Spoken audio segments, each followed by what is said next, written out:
Coucou tout le monde, j'espère que ça va. Eh bien, on se retrouve, nouvelle vidéo, ça y est. Alors, aujourd'hui, on va parler d'un sujet d'actualité, puisqu'on est au mois de septembre, et un sujet qui me tient à cœur, évidemment.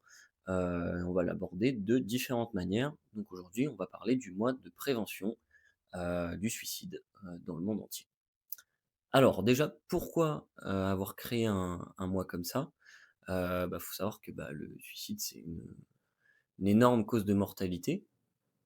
Surtout sur, sur l'entièreté honnêtement de la population, notamment les hommes, puisque, il y a un mois, vraiment dédié, en plus de ça, aux hommes, mais ça peut toucher n'importe qui honnêtement. C'est juste, en termes de statistiques, voilà. Donc c'est un problème, mondial, déjà. C'est pour ça qu'il y a un mois de prévention dédié à ça. Donc maintenant, pourquoi, l'avoir créé? Ça c'est ce que je veux transmettre aujourd'hui, c'est dans le sens où c'est pas pour, dénoncer le suicide ou quoi que ce soit, c'est surtout pour essayer de le faire voir aux gens. Puisque c'est quelque chose, que, on est très peu confronté. Pour le coup, on en parle beaucoup moins que d'autres problèmes, très graves, hein, évidemment, hein, ça ne sert à rien de minimiser ces autres problèmes, mais par exemple, le cancer, la mort, liée à l'alcool, au tabagisme, d'autres choses comme ça, mais qui sont, beaucoup plus connus du grand public comparé au suicide.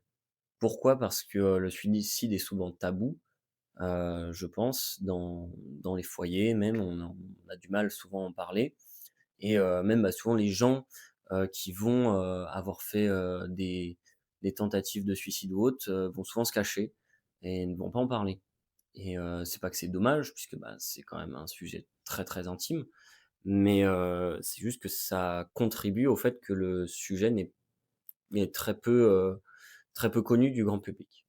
Donc voilà. Donc moi, ça me tenait à cœur d'en parler, dans le sens où, c'est un sujet important et je voulais en parler surtout dans un angle, dans le sens où, je fais pas il y a pas ce mois-là où ma vidéo n'est pas faite pour, dire: «Il faut pas le faire, nin nin». C'est honnêtement, c'est quelque chose qui sert à rien.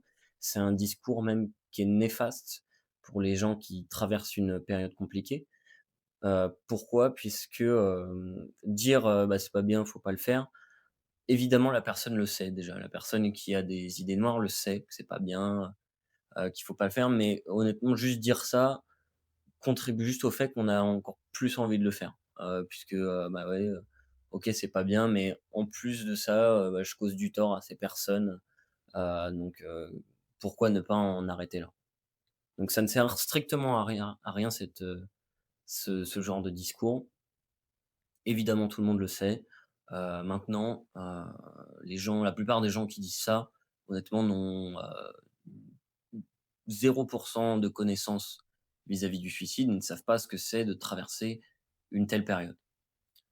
Donc ça ne sert à rien et retenez-vous de dire ça si vous avez envie de le dire.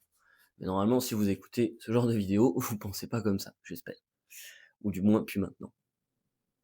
Donc j'ai envie de l'aborder d'un angle particulier qui est, de surtout, prendre soin, des gens qui vont traverser cette période. Alors déjà, faut savoir que quelqu'un qui va traverser une période comme ça ne se voit pas forcément. Ça peut se voir, ça ne se voit pas forcément. Il y avait une très, on peut pas appeler ça une pub, mais comment dire? Un post, ouais, un post publicitaire, de prévention, c'était pour une association, je ne sais plus si c'était au Royaume-Uni ou, bref, un pays anglophone et peut-être vous l'avez déjà vu, mais c'est 2 amis au stade, je mettrai un petit extrait. 2 amis au stade, qui vont voir des matchs de foot régulièrement et dans ces 2 amis, l'un est très souvent, aigri, parfois triste même, le visage sombre et l'autre, toujours très, très jovial, à se lever, à applaudir, des choses comme ça et donc on se dit: «Bon, OK, il y a quelque chose qui va pas pour l'autre, bizarre». On arrive en fin de publicité et là, choc, c'est l'ami, sombre qui arrive seul, heu, à leur place de d'habitude finalement, où ils étaient toujours, face à la caméra. Il arrive seul, mais avec une écharpe que son ami portait toujours et donc il pose l'écharpe, et là nous vient le message de: Le suicide, ça ne se voit pas forcément sur le visage. C'est assez choquant honnêtement comme vidéo et c'est très réaliste puisque, souvent quand on est dans une période, très sombre comme ça de notre vie, on a tendance à pas vouloir le montrer, à vouloir faire croire que tout va bien et que c'est uniquement dans le foyer privé que tout relâche et même au-delà du foyer privé, c'est vraiment le foyer intime. C'est uniquement personnellement puisque c'est pas à la maison, devant ses enfants, son compagnon, sa compagne par exemple ou même sa famille qu'on va craquer. C'est juste une crise interne finalement. Ça va être, le moment, si on est seul à un moment dans la maison où ça va péter. Je sais pas, je pense à un dans la chambre, si on est encore chez ses parents, sous la douche, si on a une vie de famille. Vraiment des moments seuls et vraiment ne pas vouloir le montrer. À l'extérieur, vouloir montrer que tout va bien, que c'est qu'une phase et c'est presque rejeter cette idée qu'on va mal, auprès de ses proches. C'est de leur dire: «Non, non, tout va bien, je suis avec les gens que j'aime, je vois pas pourquoi ça irait mal, tout va bien» et pourtant, dès qu'on est face à soi-même et confronté à ses pensées, ça lâche. Donc c'est souvent ça et c'est pour ça que, je pense que c'est vraiment, heu, un comment dire? Un fléau dans le sens où c'est très difficilement détectable et la plupart des gens, je pense, qui réussissent, à mettre fin à leur jour, ont été dans cette, période de dire, bah, je montre que tout va bien auprès de mes proches et au bout d'un moment, je vais le faire. J'ai vu beaucoup de témoignages comme ça, même sur, les réseaux, par exemple TikTok, de personnes qui disaient: «Bah, je voyais, le la veille, par exemple, mon père, mon petit ami», des choses comme ça, était encore, hyper souriant et parlait même, des fois même ces gens parlent souvent de l'avenir, en disant: «Ah bah, j'ai hâte de faire ça plus tard» ou autre, alors que dans la sphère intime, donc intérieure, personnelle, il y a aucune notion de l'avenir. Il n'y a plus d'espoir, il y a vraiment plus d'avenir du tout. Le seul avenir, possible et entendable, c'est d'arrêter tout, d'en finir là, ce n'est plus possible. Donc c'est pour ça que c'est très difficile à prendre en compte, à remarquer et que souvent les gens où on va le remarquer, finalement, c'est juste une phase, pas super et ce n'est pas vraiment, c'est pas vrai, il y a pas vraiment cette envie, d'en finir. Donc c'est important d'avoir conscience de ça. Alors pas dans un sens alarmiste puisque, bah, c'est pas parce que vous voyez tous vos potes heureux, qui veulent absolument tous, en finir, Dieu soit loué. Mais, garder cette part, de conscience et de se dire: «OK, peut-être dans le lot, il y en a un qui va moins bien que les autres». C'est pour ça que c'est important aussi de prendre soin de son entourage, de voir comment tout se passe autour, de demander des nouvelles typiquement. Alors je dis pas d'envoyer un message tous les 4 matins, ça sert à rien, mais surtout d'être là, dans les moments, où il le faut quoi.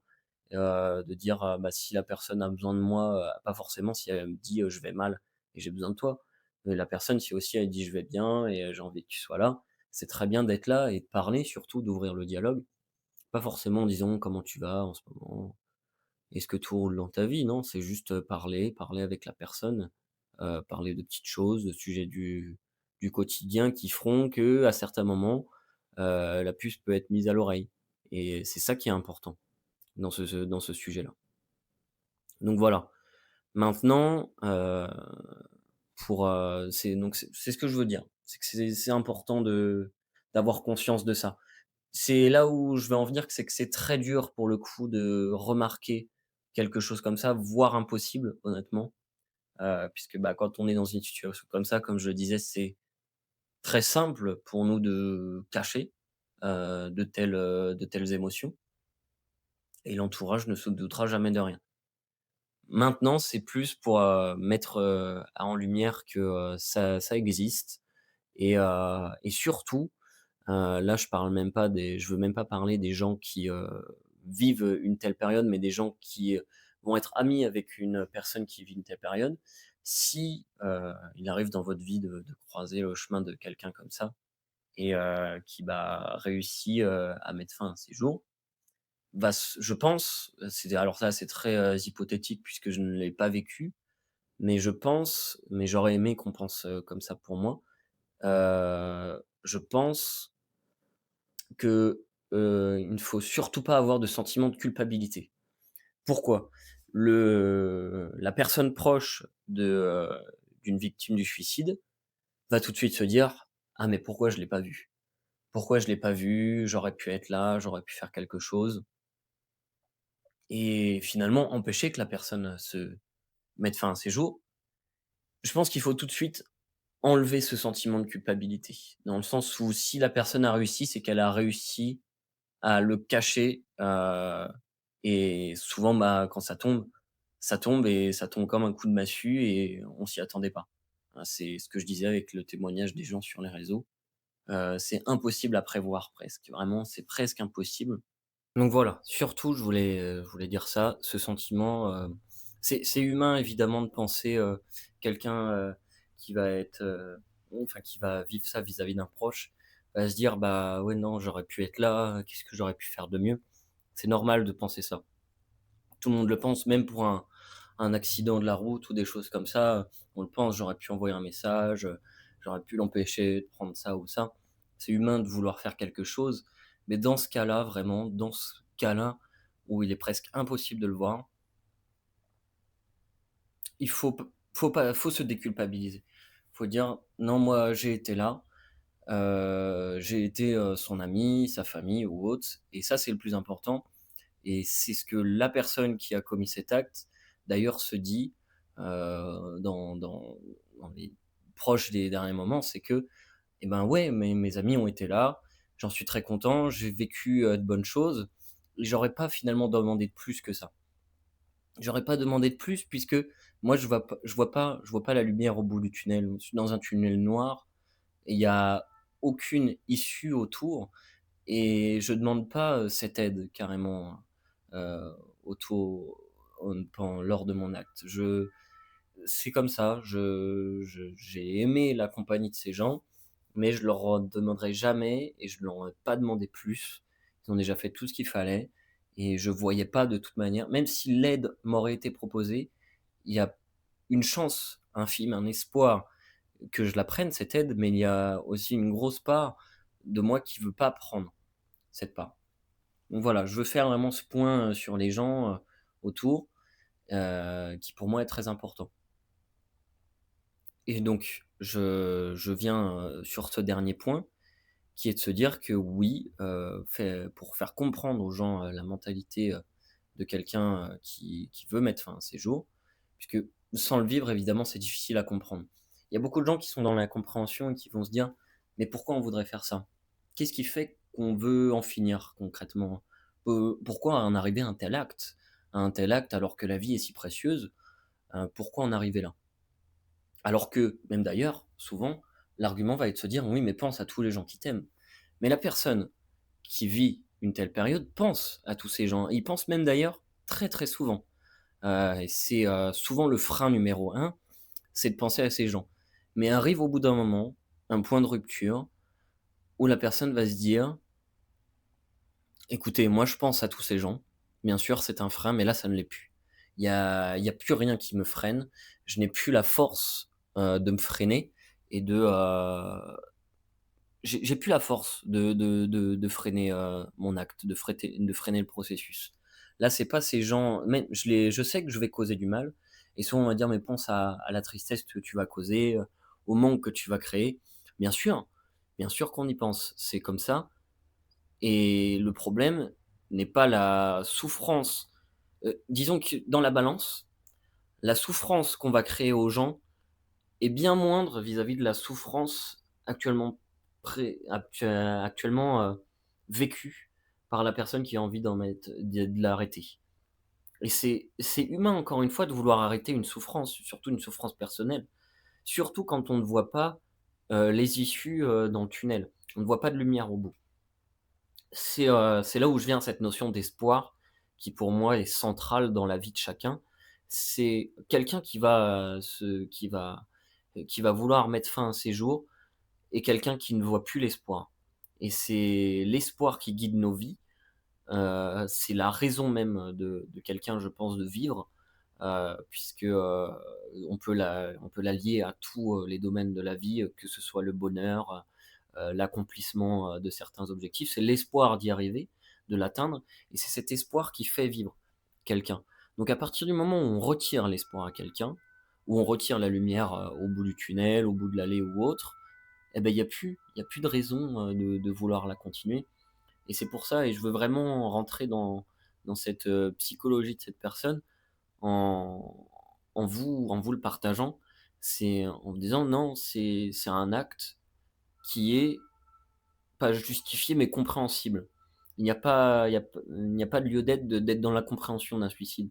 «Ah mais il était heureux, il avait telle ou telle chose», d'ailleurs, ça c'est un autre sujet, mais les causes, sont pour moi même secondaires vis-à-vis de ça.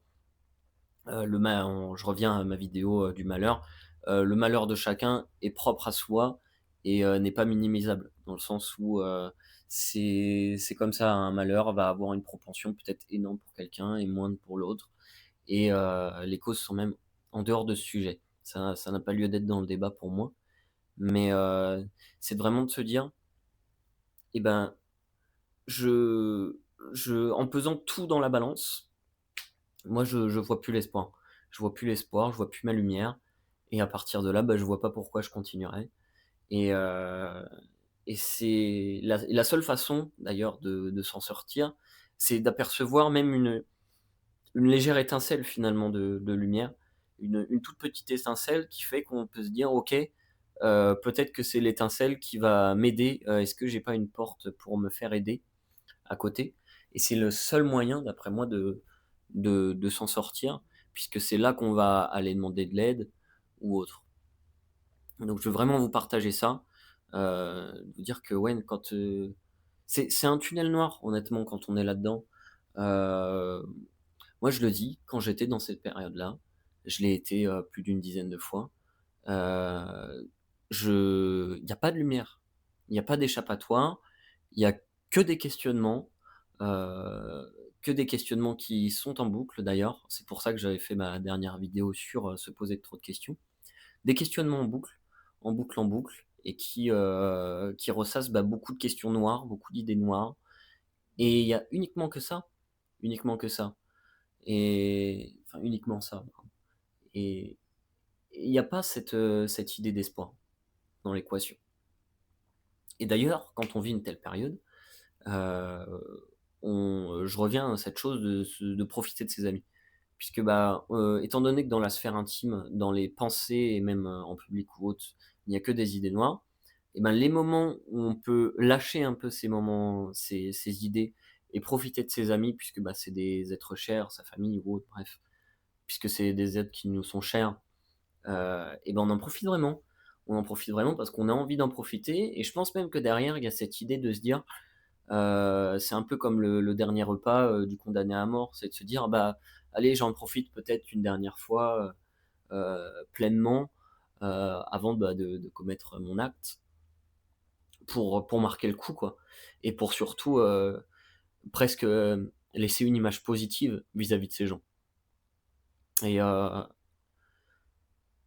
leur avoir créé un vrai souvenir, un bon dernier souvenir, surtout. Et donc je pense que c'est ce sentiment un peu inconscient, voilà, de vouloir, laisser une dernière bonne marque, vis-à-vis de ces gens, pas l'image de quelqu'un qui est triste ou autre et de se dire, et presque même, j'en reviendrais presque, maintenant en conscientisant ça, de vouloir, un de vouloir déculpabiliser les gens, en leur disant: «Bah regarde, tu que des images positives et belles de moi, tu aurais jamais pu deviner que je vais pas bien, heu et tu aurais jamais pu me poser les bonnes questions et vouloir m'aider. En faisant ça, c'est vouloir presque déculpabiliser les gens. Inconsciemment, je pense, parce que, moi, ça m'a jamais traversé l'esprit, mais maintenant que j'y pense, ouais, c'est un peu comme ça. Alors que si on donne une image triste ou autre, et que les gens derrière, bah, enfin, l'acte est commis et que les gens derrière vont se dire: «Ah mais j'ai vu, il était triste l'autre jour, je suis pas allé lui parler, j'ai pas envoyé un message», bah, là par contre, ouais, il y a un gros sentiment de culpabilité qui se crée et honnêtement, c'est la dernière chose qu'on a envie en tant que personne qui va faire ça, c'est bah, c'est de vouloir faire du mal autour.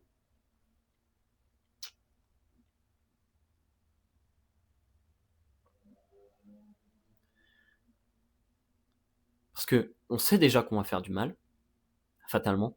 C'est On est proche de tous ces gens et heu et la dernière chose qu'on veut, c'est augmenter ce malheur à suivre.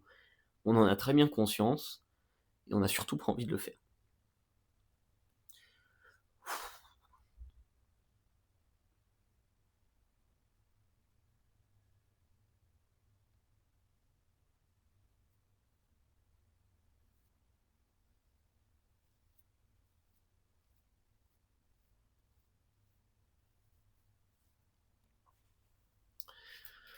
Voilà, pour conclure cette vidéo, moi mon message, il va encore une fois, bah, à ces gens, qui vivent, la perte d'un proche. Déculpabilisez-vous, vous aurez rien pu faire honnêtement, dans la plupart des cas, dans 99,9 des cas honnêtement même. Et mon deuxième message, bah, c'est aussi pour les gens qui vivent une telle période. Ça arrive honnêtement, il y a pas de honte à avoir, ce n'est pas censé être un tabou. Et je n'invite pas cette personne à aller parler, à quelqu'un ou autre parce que c'est très dur. C'est très dur d'arriver vers quelqu'un en disant: «Oui, bah, j'ai des idées noires» ou autre. Moi, ce que je veux, c'est surtout, que ces gens, ils gardent un peu d'espoir. Voilà. Comme je l'ai dit, l'espoir, c'est ce qui fait qu'on arrive à entrevoir même une étincelle de lumière au bout du tunnel et c'est ce qui fait qu'on n'est pas encloisonné dans cette chambre, de noirceur. Et donc je dirais d'essayer de toujours garder cette étincelle derrière. Ça, c'est ce que, j'ai envie de transmettre aujourd'hui. Moi, j'ai réussi à la garder et c'est ce qui fait qu'aujourd'hui je suis encore là. Heu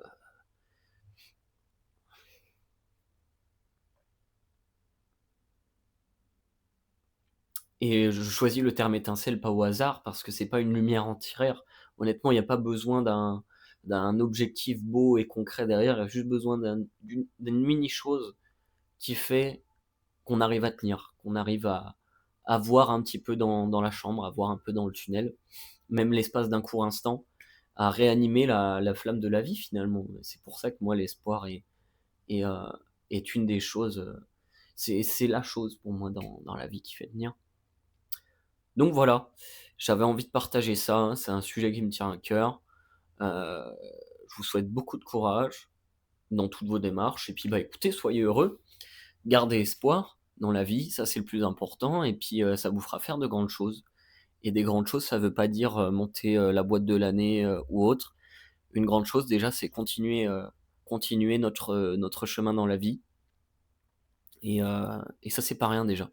C'est pas rien, faut se rendre compte de ça, garder cet espoir et il y a beaucoup de choses encore, beaucoup de belles choses et de mauvaises qui attendent par la suite. Voilà, ma foi, c'était émotionnel, mais bon, fallait le faire, c'est le mois de septembre, c'est la rentrée, voilà. En tout cas, kiffez votre vie, et puis voilà, je sais pas quoi dire de spécial.